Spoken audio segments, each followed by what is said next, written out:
Shalom! Sejam todos bem-vindos a mais este encontro no France Profecias. Já vimos como as sociedades secretas apoiam-se no espiritismo moderno para desenvolver planos de unificação espiritual para a humanidade, com base na falsa doutrina da imortalidade da alma, até que tenham condições de impor seus enganos de forma aberta e universal.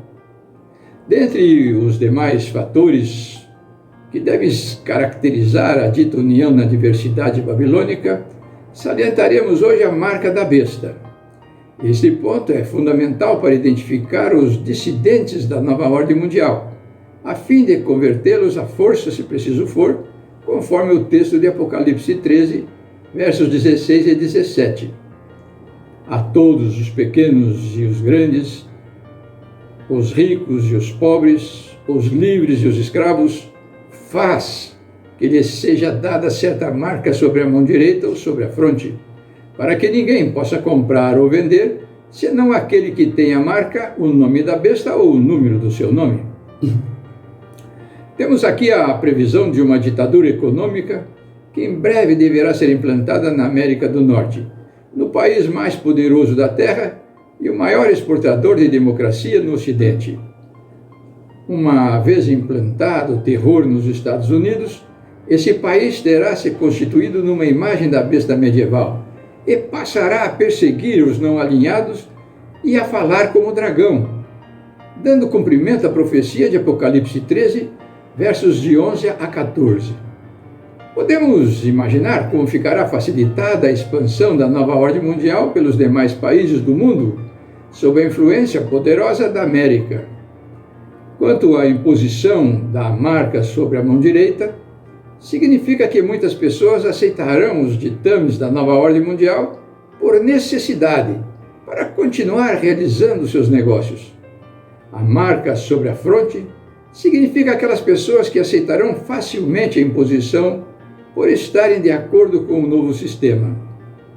Como já tivemos a oportunidade de relacionar a primeira besta do Apocalipse 13 com o papado, formulamos a hipótese de que a sua marca deve entrar em contradição com a vontade de Deus, de tal forma que, pela sua rejeição, os servos do Altíssimo possam ser enquadrados como infratores da ordem e que, no caso de persistirem, pudessem ser finalmente condenados à morte, conforme Apocalipse 17, versículo 15.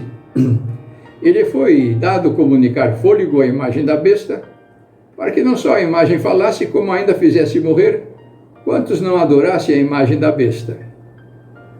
E se considerarmos a profecia de Apocalipse 12, 17, que diz: irou-se o dragão contra a mulher, a igreja de Deus, e foi pelejar contra os restantes da sua descendência, os que guardam os mandamentos de Deus e têm o testemunho de Jesus, logo encontraremos o quarto mandamento da Torá, que manda guardar o sábado do sétimo dia, que foi substituído pelo terceiro mandamento do catecismo, guardar domingos e festas. Como essa substituição foi realizada com base na autoridade papal, o domingo Sunday, ou dia do sol em inglês, carrega até hoje o estigma ou a marca do papado. Recordemos rápido o quarto mandamento. Lembra-te do dia de sábado para o santificar, mas o sétimo dia é o sábado do Senhor teu Deus. Êxodo 20, 8 a 10. Em Êxodo 31, 17, verificamos ser esse mandamento um sinal de fidelidade para com o Senhor Jeová, ajustando-se ao teste profetizado em Apocalipse 13. Vamos ao texto. Entre mim e os filhos de Israel, o sábado é sinal para sempre, porque em 6 dias fez o Senhor os céus e a terra, e ao sétimo dia descansou e tomou alento. Como o sábado lembra a criação divina, ele passa a ser o centro mesmo da verdadeira adoração ao Deus Criador. Por isso, ele foi considerado pelo Senhor como um sinal entre o Criador e as suas criaturas, entre o Criador e os seus adoradores. Por outro lado, a Igreja Romana declara sua autoridade para a mudança desse mandamento, dando como justificativa a ressurreição de Cristo neste dia, Só que Cristo não autorizou essa mudança. Pelo contrário, foi profetizado que ela seria efetivada pelo anticristo, conforme Daniel 7:25. Proferirá palavras contra o Altíssimo, magoará os santos do Altíssimo e cuidará em mudar os tempos e a lei. Ora, se o papado já mudou o calendário, já mudou a lei de Deus, e já perseguiu e mandou matar por causa disso, por que não reconhecer a nossa hipótese como verdadeira? Já podemos, inclusive, ver uma agitação mundial a favor da observância do domingo. O Papa Francisco e Joe Biden trabalham juntos pelo clima, em cuja agenda sabemos ter um dia para a Terra repousar, que é o domingo. A guarda do domingo, na verdade, está mais relacionada com o culto dos antigos pagãos ao Deus Sol do que a ressurreição de Cristo Messias. Logo, a imposição desse dia por lei federal nos Estados Unidos da América atesta uma rebelião deste país contra o dia estabelecido por Deus, e por isso jamais será adotado pelo fiel cristão. Estas colocações parecem muito simples, porque Deus não quer que ninguém tropece em coisas complicadas na hora de fazer a sua decisão para a vida ou para a morte. Foi o Senhor que estabeleceu o sábado, o 7º dia da semana, como um memorial da sua criação, para nos lembrar que servimos ao verdadeiro Deus. Aquele que não guardá-lo estará em rebelião contra o Deus que o criou. Babilônia Grande, a Torre de Babel moderna, já vai muito alta. Quase todo mundo será enganado pelo que é ensinado por ela. Os evangélicos precisam fazer um estudo mais aprofundado das Escrituras, as quais lhes revelarão o verdadeiro caráter do papado, uma instituição que segue originalmente as doutrinas defendidas pelos magos da antiga Babilônia, que dela fugiram para Roma após a invasão da Medopérsia e acabaram absorvendo o cristianismo com o apoio do imperador Constantino. Agora, o papado vem recebendo novamente as condições necessárias para impor seus dogmas com sucesso. A grande vantagem da Babilônia mística do presente, com relação aos seus seguidores, é que ela prega sobre a salvação sem a exigência do abandono dos pecados. Se bem que somos imperfeitos, não podemos nos conformar com o erro. Precisamos tomar cuidado com essa teologia, porque muitos estão ensinando que não é possível erradicar o pecado e com esse senso terminarão em Babilônia. Muitos seguem o papado porque ele corresponde perfeitamente às necessidades de quase todas as pessoas. É adaptado a duas classes que abarcam quase todo o mundo: os que querem salvar-se por seus méritos e os que querem salvar-se em seus pecados. Esse é o segredo do seu poder. Mas, afinal, qual é a definição bíblica de pecado? É a transgressão da lei de Deus. A nova teologia, porém, ensina que Deus vai nos salvar assim como estamos, porque é impossível guardar a sua lei. E todas as pessoas que pensam dessa forma vão terminar em Babilônia. Todos os que creem na imortalidade da alma, que observam o primeiro dia da semana, no lugar do 7º, como dia de adoração obrigatória, e insistem em continuar a fazê-lo, vão terminar em Babilônia.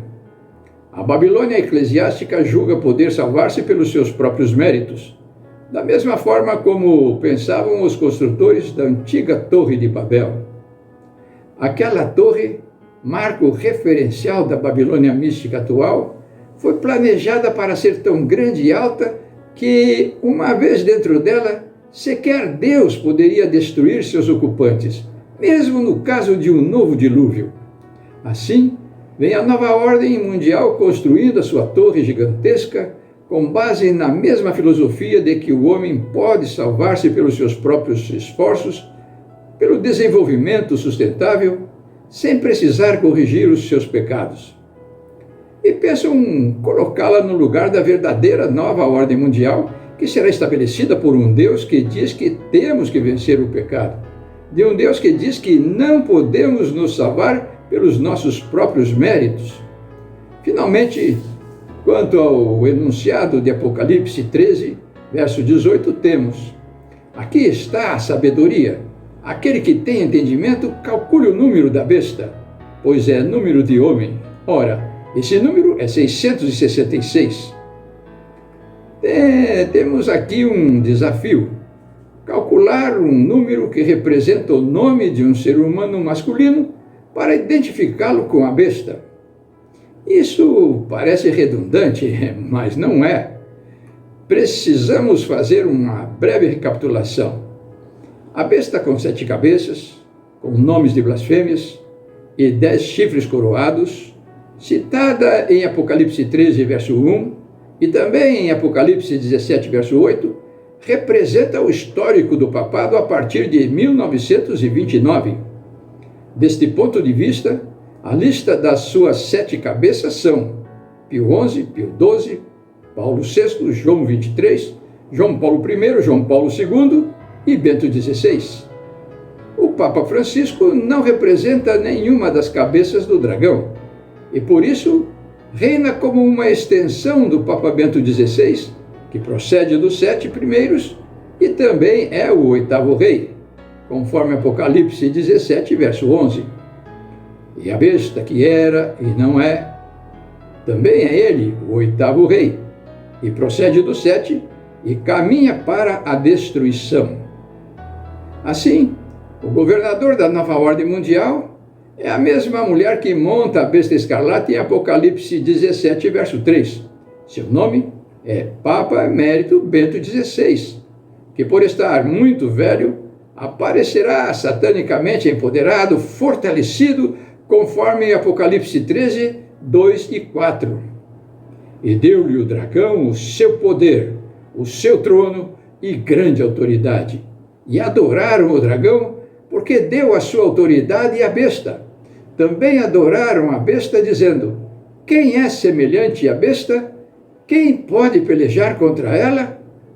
Bento XVI também se enquadra na moldura da besta de Apocalipse 13, 18, pois, ao renunciar, passou a ser um cardeal muito especial, chamado Papa Emérito, merecendo assim o título híbrido de Cardeal Bento XVI, que o identifica com o 666.